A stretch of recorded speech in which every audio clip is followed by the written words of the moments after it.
Hello everybody and welcome back to another episode debrief here on the second channel. This will be focused on last Friday's main channel video, which should be this one right here. Lots of fun, lots of renovation action, excavator action, moving a lot of dirt. We're starting to see big changes in the backyard and just kind of in the landscape in general around the house. So that's going to be really fun. Going to go through and answer viewer questions, just give some additional context where I can see it might be lacking. We're just gonna have generally a good time about it. So this is, again, the second channel. If you want to watch the main video as a refresher, or if somehow this is your first video of mine that you are finding, you can find that over on the main channel, which is Shannon Makes No, this is Shannon Makes Something Else. The main channel is Shannon Makes. I will link it in the description. It's always linked in the description. Without further jibber jabber, let's just jump right in. Now, I did not make a nice neat list of the categories of comments for this week's video. So we're just gonna jump right in and see wherever the comments take us. Let's take a look. I think we'll start off with Simona, who wrote, "We were enjoying your video with morning coffee. I took a big sip at the exact moment you showed the clip of Jean with his toque lit on his head and my coffee sprayed everywhere.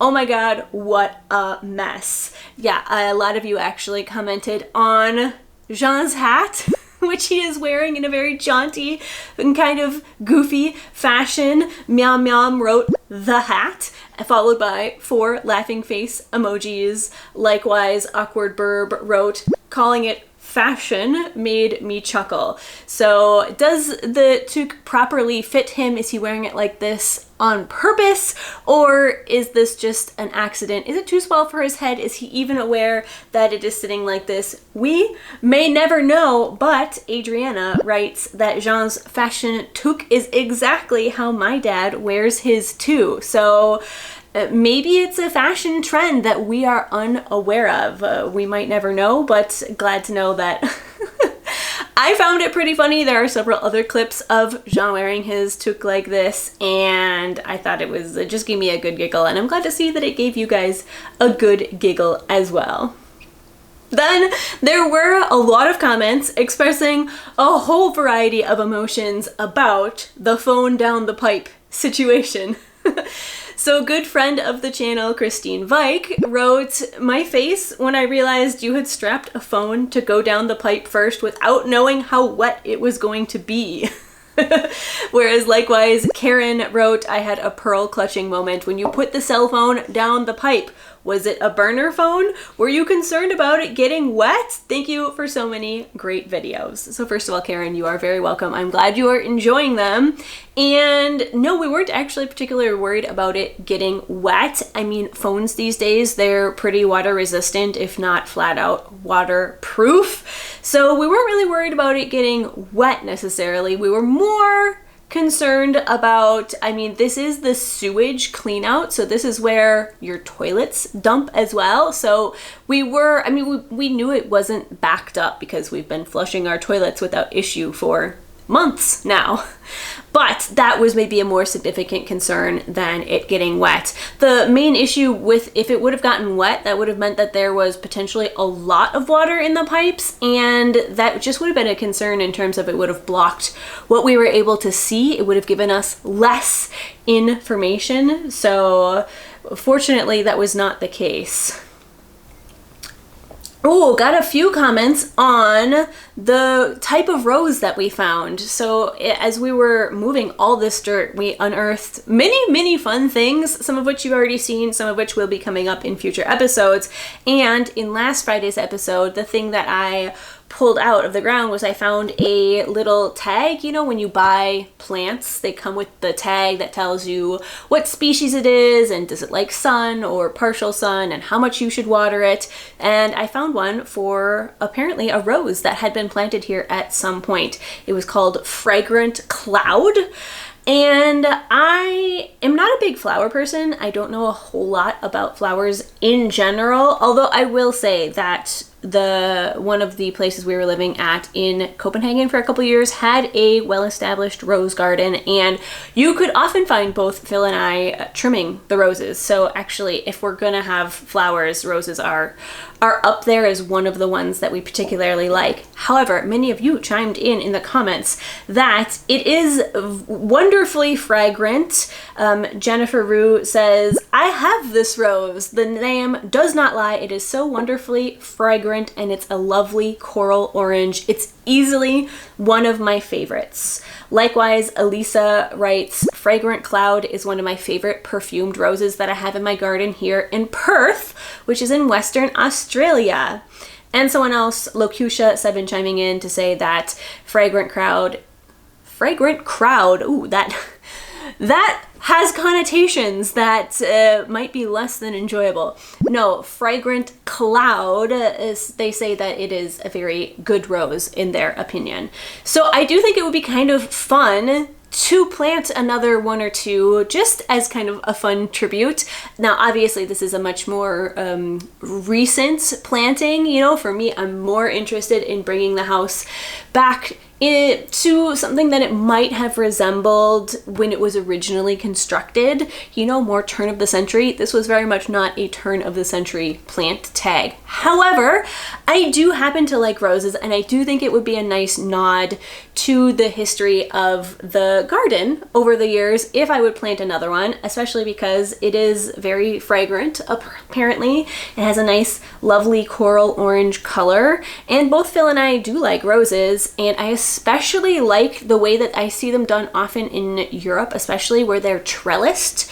I can think of, if I can find the photo, I'll throw it here. I've got at least one photo of a lovely trellised rose in Copenhagen. They often have them just off to the side of the door of apartment buildings, and then it'll kind of grow and gracefully arch a little bit over these doors. And of course, the buildings, at least in downtown Copenhagen, are such beautiful like pastel color schemes. There's these baby blues and these lovely light yellows, which are not colors that I tend to like in general, but they just work so perfectly on these apartment buildings, especially side by side. They really coordinate very well together. So I think it would be kind of fun to plant a rose bush or two, and then to trellis them and kind of, you know, train them so that they don't grow too wild and they're a little bit more cultivated. And then while we're on the topic of gardening and such, we need to talk about the earthworm, because everybody was shocked by the size of the earthworm. Kat Mindy said, just look at the size of that earthworm. Janessa says, that is the biggest earthworm I have ever seen. Great Aunt Liz says, the size of that worm, your soil must be very healthy. And likewise, I had just a lot of people talking about, wow, that is an absolutely huge earthworm. You must have really good high quality soil. And I mean, caught me by surprise, because from what we've seen, actually it's mostly clay, which was great because it meant that, you know, it didn't collapse when the pipe got pulled out, and there was that section, about a foot long section, where there was no plastic or anything. The clay, because it was clay, it just held its shape, so that was great. But apparently there are some parts of the lawn that are not clay, and they are nice, potentially rich, loamy soil. I'm not sure. Somebody did write that it looked like a night crawler. They said, great for fishing, horrible for the lawn. Our back lawn is now an ankle-breaking nightmare. Now, I have to admit, I do not know the difference between a night crawler and an earthworm, so we are going to Google it. What is the difference between earthworms and night crawlers? Nightcrawler worms are earthworms that come out at night to feed on decaying organic matter. They are commonly used in composting and gardening, as burrowing helps the soil aeration and nutrient distribution. So it seems like a nightcrawler is a specific species of earthworm. The term earthworm is a bit of an umbrella term. I can't necessarily say I know a whole much about that. I will say, though, that I did just recently learn, completely unrelated to this, that most of the earthworms that we have in our area, or I don't know actually specifically about Nova Scotia, but in a lot of the northern US and Canada, are actually not native to North America. They are European earthworms that have been brought over, and they are an invasive species. I just watched a super fascinating video. It's like maybe only 12 minutes long, but really fun, really educative. I will link it down below. But she talks about how basically the glaciers wiped out all of the earthworm, the native North American earthworm species, as when everything froze over, and then as it slowly melted, earthworms move incredibly slowly. So even if you give them all the odds in their favor, you give them the biggest span of time they possibly could have to move back into these territories after the ice melts and recedes, they would have moved maybe 60 miles from where, you know, where they were left alive when there was ice. So basically there's no way that they would have moved far enough north to cultivate all of the northern US and Canada, and yet we have earthworms all over there. And while they're not enough is known to know what exactly the full repercussions of this might be, these forests evolved to survive and thrive without earthworms. And so everyone thinks, yes, earthworms, they're so nice for farming and for gardening because they do aerate the soil.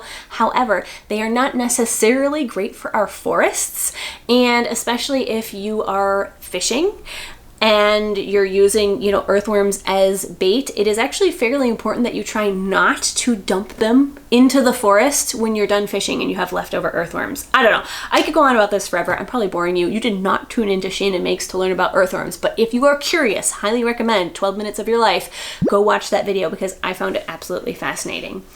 However, needless to say, a lot of people were very happy that I did save the earthworm. Somebody wrote, "My heart melted when I saw you moving the worm to a safe place." And Narina Tiger wrote, "I'm always the one saving the wormies and the snails and other squirmy quitters. Loved the worm footage." So yes, I am well aware that we probably murdered several other worms in the whole process of turning up the soil and putting in the wall. However, that one was so alive and healthy and thriving, and I was like, you deserve to, you know, I'm gonna move you over here because I happen to see you. And I guess actually while we're on the topic of soil and dirt, I did have a few people who were asking about where all the dirt was going as we were moving it and removing it to make way for the rock wall. So Leah wrote, "I'm curious about where all the displaced dirt is going or has gone since this is all happening in the past." So first of all, bonus points to Leah for remembering that this was happening almost over a full year in the past at this point. So where the displaced dirt is going, and this is actually kind of a fun little tidbit that y'all get to know because you came to watch the second channel, is that our property actually is 2 lots. There's the main lot that if you would look at it on a map, which I'm not going to do right now because I don't want to dox myself, but if you would look at it on a map, you would assume this rectangular-ish lot would be my property, and it is. But we also have this kind of fun little triangular lot off to the side, and I probably have a map up on screen that, you know, has no addresses or street names on it. So that little triangular piece of land, that is where we are putting all of the soil. Great question for those people who saw that we were, you know, taking out a lot of dirt and wondering about, okay, but where is it going? Then we had a lot of questions about landscaping, and because right now we're kind of doing hardscaping, but landscaping in terms of putting in the plants and stuff like that, lots of people wanting to know like what sort of plants we want to put in the cracks and stuff. So we have That's Interesting 363 who recommends or suggests planting some phlox and creeping thyme. I'll throw some images of those up on screen. Karen Parker says when the rock wall is done, you can plant in between the rocks for gardening in the backyard. And Cami writes, as a gardener and yard person who has landscaped her own yard, I have to say I was simply giddy at seeing how wonderfully Phil's dad was placing those rocks. Oh my, I am now wondering what sort of plants you could put in those cracks to hold the dirt in place. So the dirt doesn't need to be held in place between the rocks. Like, the rocks are doing a pretty good job of holding everything in place, but I do think it would be fun to take advantage of those cracks to do some really fun planting.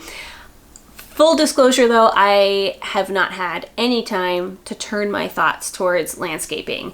Now, I will throw back to a comment that got left probably a couple months ago at this point. Somebody said, you know, I know it seems like it's not a big concern, but you should really start thinking about the landscaping now because plants and trees take a long time to grow. And I totally agree with them, like 100%. I am aware that I should start thinking about it sooner rather than later. It's just we have such limited time at the house, and I have such limited brain capacity for, you know, all the various things that we're focusing on, and we're still trying to get control of the water at this point in time. So landscaping is going to have to wait just a tiny bit until we get the water under control, and also until I can reach out and get in contact with somebody who can lend their expertise, because here is the thing. I would love to do some native planting. Basically, I would love to fill my lawn with a lot of native plants, but I don't have the time or the brain space or necessarily the interest to do all of the work and research to learn about it. This is a case where I would love to find somebody and pay them to bring their expertise to me, to teach me about it, what plants are native, what, like, help me with some fun landscaping ideas. I do know I would love to put in some dead hedges. I absolutely love dead hedges, and I think it could be kind of a fun alternative to a normal fence around our property. We don't really need a fence, not for the dog anyway, but I just love dead hedges. So I think it would be kind of a fun feature to put on the lawn at some point. Anyway, I think I could do an entire video, and I probably will on the main channel at some point, about just talking about plans for the landscaping and the lawn, the property, all that sort of stuff. If you have ideas, recommendations, feel free to throw them in the comments down below. If you are or happen to know somebody who specializes in landscaping with native plants in Nova Scotia, I would love to be put in contact with somebody, so feel free to throw that down below. Obviously, I am capable of doing my own research, and I will if nobody, you know, volunteers themselves. But I figured I would mention it because if there's a shortcut and I don't have to spend my time researching this, and one of you, it happens to be an expert with a lot of knowledge, and that would be kismet, right? Ooh, in a similar vein, Little Creature wrote, I know it's way in the future and it's not a priority, but since you showed the old green siding, have you thought about what color you want the house to be? I think this is going to be a whole separate video as well. Not necessarily just what color do we want the house to be, but the aesthetics and the appearance of the outside of the house, because I'm so excited for it. I have so many ideas. I can't wait to get more ideas by doing more research. Right now, my research, the extent of it has been walking around my area and small towns nearby, and looking at examples of extant existing architecture, taking photos, and you know, that's been my research, but I would love to do a little bit more. I would love to do a whole video about it because I think the house could be stunning. I think the front of the house especially could be really, really gorgeous. We've already talked about my house's doppelganger and what that looks like. Was that just on the Patreon? Might have been just on the Patreon. Anyway, we found my house's doppelganger and it's stunning, and I would love to do a whole video about that. And it's not as far in the future as one might think. Unfortunately, I kind of wish I had more time on it, but if you think about it, when you choose a roof, you need to choose a roof color, and you ideally will choose a roof color that goes with the color of house that you eventually want your house to be. So need to think about it a little bit because we will need to commit to a roof color soon, right? So this is going to be, I think, a main channel video coming up, the aesthetics of the outside of the house, and I am so excited for it. But no, basically, have not committed to a color for the outside of the house yet. Oh, this was an interesting one. So Miss Rachel Ann wrote, "It was a delight hearing you all talking in Quebecois because it felt so genuine. The focus wasn't on the camera or the audience, it was on the problems at hand, and clear communication was the order of the day." I found this so interesting. This is why I would love to have a cameraman, a camera person. I would love to have somebody who would just come and follow us around and film what we were doing, so I would not have to waste time and energy doing it.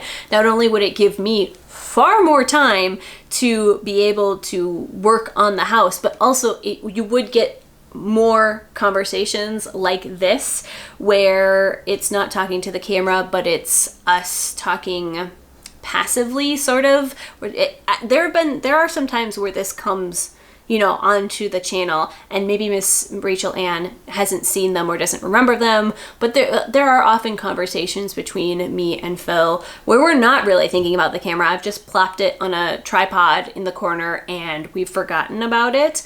I will say that one of the reasons that we don't have so much of this on the channel is because the microphone situation that I have does not lend itself to to this sort of filming, because often Phil and I are far enough apart that one microphone does not catch both of us equally.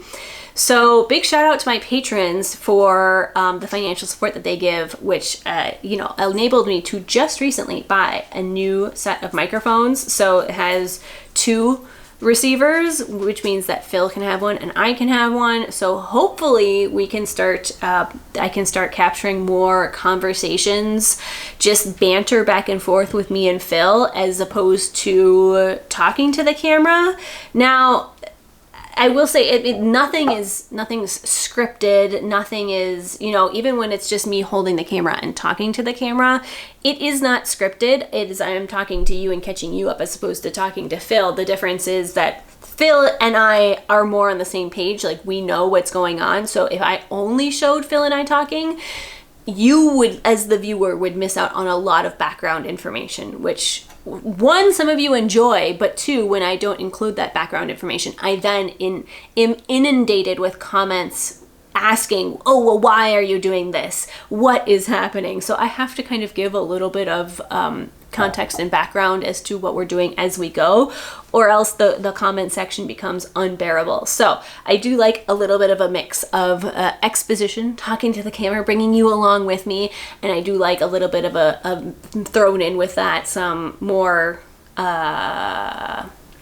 dialogue, on the spot dialogue between me and Phil. So that would be one of the things that I would love to have, is a camera person to just follow us around. However, I do not have the budget for that. 'Tis but a pipe dream. Which actually, speaking of pipes, brings me to the Magritte reference that I think only 2 people got, or at least only 2 people commented on. And it was the kind of thing that I was sure that if you happened to catch the reference, you absolutely would comment on it. But it was admittedly a very fleeting and subtle reference.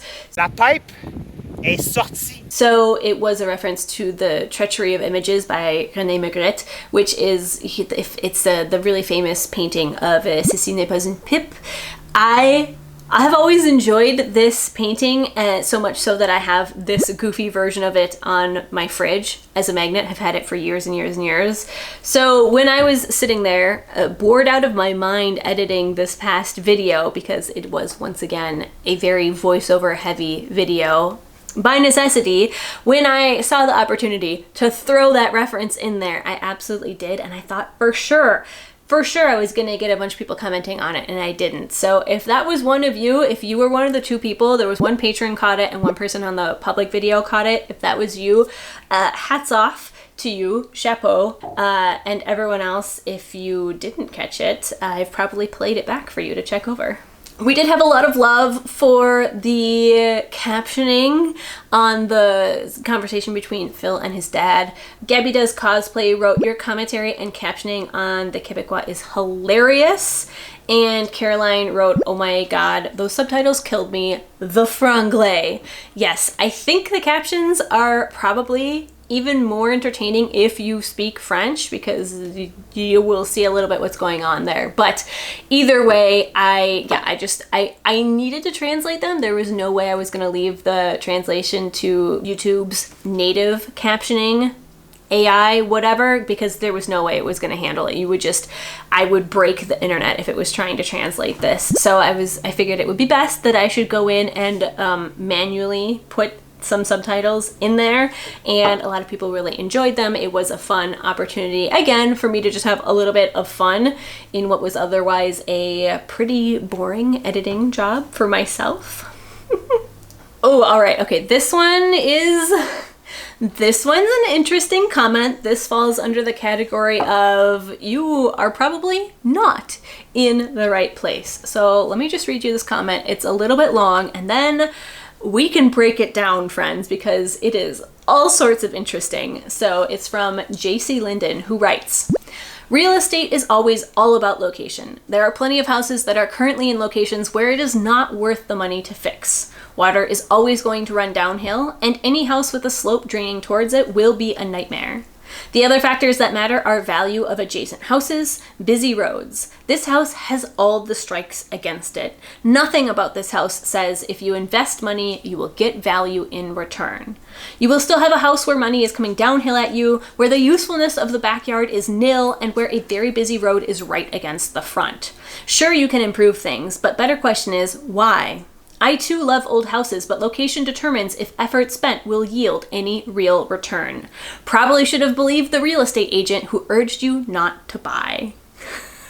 So that is an absolutely wild comment. And right off the bat, the first thing I'm going to say is that the picture that this comment paints about this viewer's outlook on life, their attitude towards plenty of things in life, I would assume, makes me so sad for them, because they look at a house, they look at this project, which many of you have seen and have become inspired by and motivated by and are like rooting for me, and this person sees it and goes, you're not going to get a good return on investment. Therefore, it is a stupid project and it is a complete waste.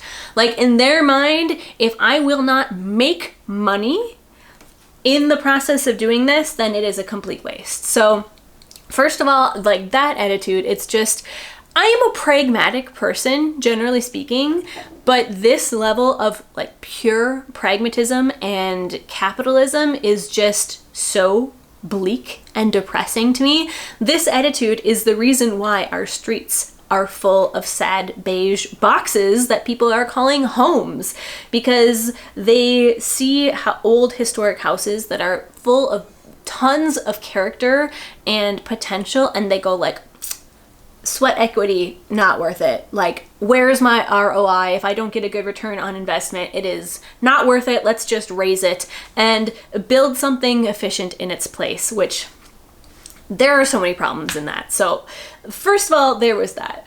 Then secondly, there was the fact that actually they just have the facts flat out wrong about several things. Basically, any house with a slope draining towards it will be a nightmare. No matter what we do, we will still have a house where water is coming downhill at us and where the usefulness of the backyard is nil. So I'm sitting here over a year later after the events in the video, and the basement is dry. Shocker, if you grade your house properly and you put in proper drainage, it doesn't matter that you're sitting on a hill, because you have turned the land immediately next to your house. You have turned it into a slope going away from your house. It is not inconceivable. People do it all the time. It just, you just have to do it. You have to have proper grading. So sure, if you sit on a slope and you don't have any grading and the slope just dumps right onto your house, of course you're going to have problems. But they write this as if there is no way to fix it. And I am sitting here telling you that we have fixed it. Also, that the usefulness of the backyard is nil. So first of all, as you just learned, our backyard is actually huge. It's far larger than, the small clips that I show on the channel. So stating that its usefulness is absolutely zero, there's no use to this yard, is factually incorrect. Also, how do they know what I want to use my backyard for? Like, there are so many things that different things that people like to do with their backyards. You might want to turn it into just all gardens. You might want to turn it into complete just flat lawn, nothing but green grass. Maybe you want to turn it into a golf course. Maybe you want to plant it with native plants. Like, for me, what I would like to do with it, I want to have somewhere that I can exercise my dog fairly easily, and I want to be able to grow native plants that can, make my local pollinators happy and have it look somewhat aesthetically pleasing. And it would be great to have a little patio area. And guess what?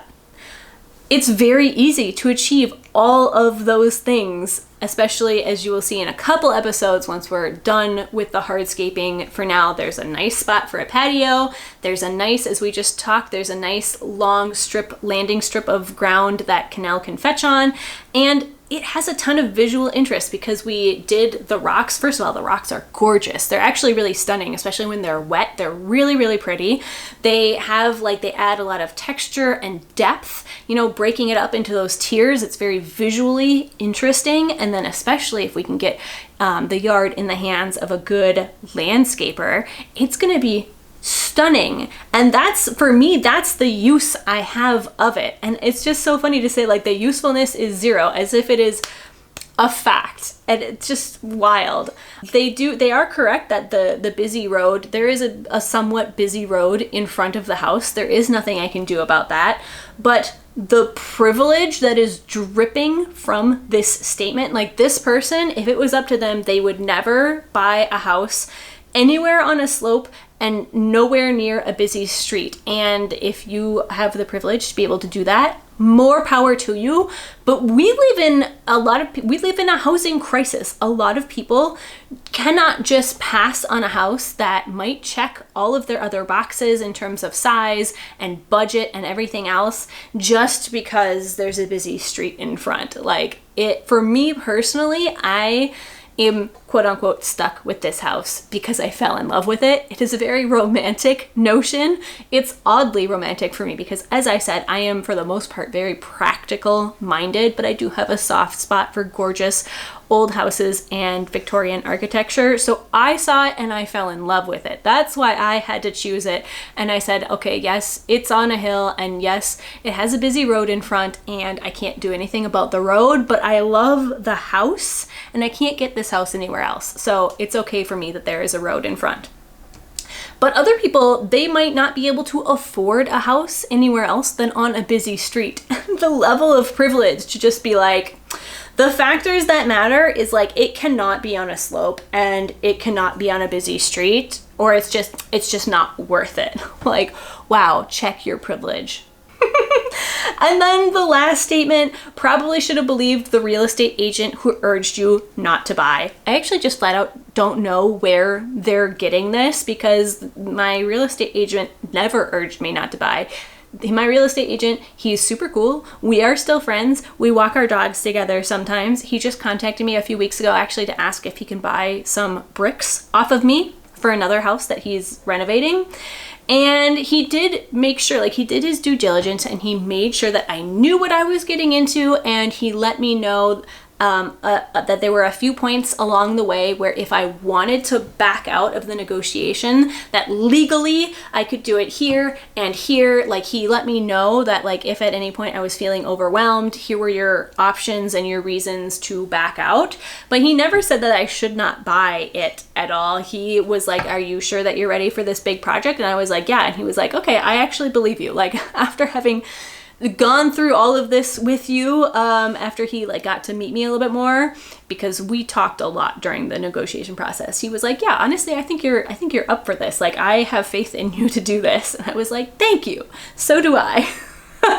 So yeah, this whole comment, just so sad. The fact, like, the notion that the only value in the house is financial value. Like, just this one sentence, nothing about the house says if you invest money, you will get value in return. There are more things that give value than money. Like, I was not going into this trying to get rich. I'm not going into this, this is not an investment property. Now, interestingly enough, as I've said on the channel before, it is a duplex, and we do have the option and currently are planning to rent half of it out, which would be passive income and actually would help solve the housing crisis that our area currently is in. So actually, if you're looking at it purely financially, it's actually a not bad decision. And that was one of the things that I did check, both doing research online and with my real estate agent specifically. I was like, what is the rental market? Is it possible to rent out the half of the house because it is a duplex? And my real estate agent was like, yes, absolutely. There is a housing crisis. And if I choose to rent out half of the house, it's going to make passive income, which is, you know, for us, because we're traveling a lot, it's good to have somebody in the house while we're gone, and it's good to have a little bit of passive income, and it helps solve the housing crisis. So all of these things are actually reasons why, you know, if you want to put on your financial goggles and look at the world purely through, is it a good investment? Even then, actually not a bad investment, but also just the concept that the only value the house can have is if it brings you money when you sell it. It just makes me so sad. Like, there's no value to hard work, sweat equity, restoring a piece of history. Like, none of this has any value in this person's eyes, which is funny because they say that they too love old houses, but apparently, yeah, I don't know. There's just like a big disconnect between me as a person and this person as a viewer. And I just say, why are you watching my channel? Like, what about my channel is attracting you to watch it? They might be better off going and watching a different renovation channel where the house is ideally not on a hill and not by a busy street. So anyway, with that rant, I think that's going to do it for me. Thank you so much for joining me. Feel free to let me know in the comments your thoughts on landscaping, your thoughts on color schemes for the house. I am all open. I am all ears on this, and we'll probably do a couple videos on both of those topics on the main channel in the coming months. So look forward to that, and look forward to tomorrow's video where we're doing even more landscaping, hardscaping, moving of soil, working with big power tools. It's going to be a good time. We're going to get some free stuff at the dump.